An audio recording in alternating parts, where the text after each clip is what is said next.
Hello and welcome to a new episode of Nürburgring Blast. So this week we're going to take one of the new cars to Gran Turismo Sport, the Honda S2000. So this is going to be quite interesting to see how it does against the other two Honda road cars that we took around the Nürburgring. We've got the EK9 did it in a 853 and the DC2 did it in an 849. So only 4 seconds between those cars. Where will this one sit? So rear wheel drive, whereas the other two were front wheel drive, so it's going to be interesting to see how it handles the Nürburgring. So let's get to it. Right, in towards the final corner, dapper brakes, let's get the nose in and back on the power. There we go, nice, softly does it. And then up to third, across the start finish line, brake at the orange barrier just there, get the nose in and then back on the power, rear end come round, rear end trying to come round, right. On the power, down the hill. We'll take fourth. We're going to just try and kiss this curb here. There we go. Don't want to touch it, just kiss it. And then flat out through here. Try and keep the speed up. Brake down to third. Switching from left to right foot braking. Or the other way around even. Holding good speed through here. We can use a lot of the curb as we are in a road car. Don't have to worry about a twitchy, stiff setup of a race car. Right, focus on the exit as always. Get that nose in, there we go. And then down the hill we go. And then up one more gear. Right, a good exit there. Towards the Flugplatz. I think we're going to hold fourth. I think if we use fifth, we'll probably lose too much. And then we're going to have a dabber brake, get the weight over the front tyres, and then back on the power. There we go, nice and smooth. And now we'll take fifth just as we hit the red line. So this car already feels a bit quicker than the EK Civic and the DC2 Integra, so it's going to be interesting to see how they fare up against those. So in fact we're already taking sixth gear up over the rise, gonna dab a brake, get the nose in and then get back on the power, and now we're gonna have to focus on the braking. Down to fourth, down to third, just about made it there. Power, come on VTEC. There we go, it starts bringing it power in higher up the rev range. Up to fourth, down through the foxholes. We'll take fifth. Really starting to pick up speed now. Through the compression, going to be flat out. Not going to go for sixth. Dab a brake as we go up over the hill. There we go. Down 2 gears. Third, ooh, rear end wants to come round. And then we'll take second again for the chicane. Use all that power, there we go. Car loves to have its neck ringed, I have to say. Up to fourth, get to explore a bit of the power down here. It's powerful, it's not too heavy, it's not it's got the right kind of power for this kind of size of car really. Down to third, get that nose in and back on the power. Ooh, a little bit of kick of oversteer just there. And down, try and keep it nice and tight here. Going to hold third. There you go, and use the torque on the exit. There we go. Take fourth just before we flick it through this quick chicane, and then we're going to have a dabber brake. Yeah.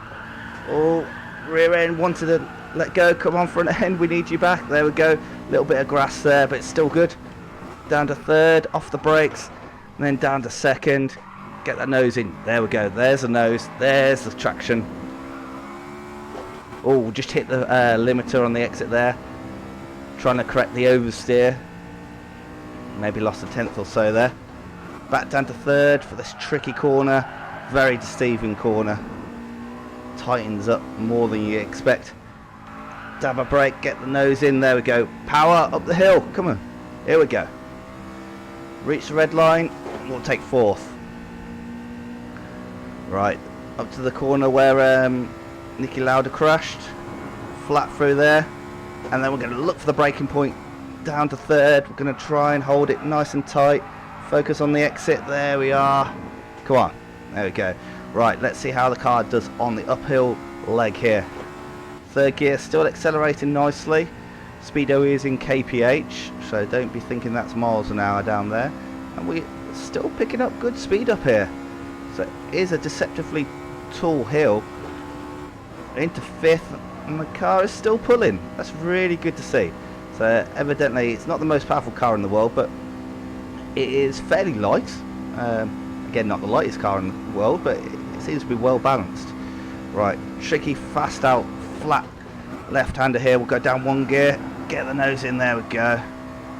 Yes. Continue accelerating, looks like we're going to need 5th again as we come over the rise. Yes. And then heading towards the carousel. Down a few gears, down to 2nd, come on nose, there we go.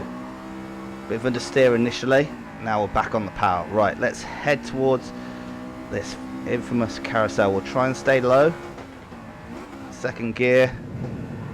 Just try and keep up the minimum speed. That's what this is all about. There we go. Once you see the exit for the accelerator, up through the gearbox, and now into the roller coaster section.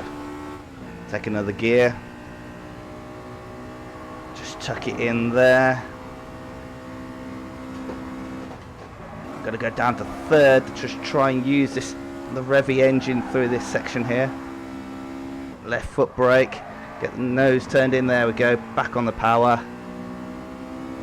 I'm going to need 4th now though, going downhill. Want to just try and carry the speed. We are using the default setup. Remember, Nürburgring Blast is all about no aids, no HUD, and the default setup. So it's the default tyres that the car came with in GT Sport. Using 3rd again. Oh, rear end wanted to go round then. Nearly ended up getting a tow back to the entry of the Nürburgring. Up to Brunchen, dab of brakes, get the nose in. Come on, understeer. And little kick of oversteer on the exit again.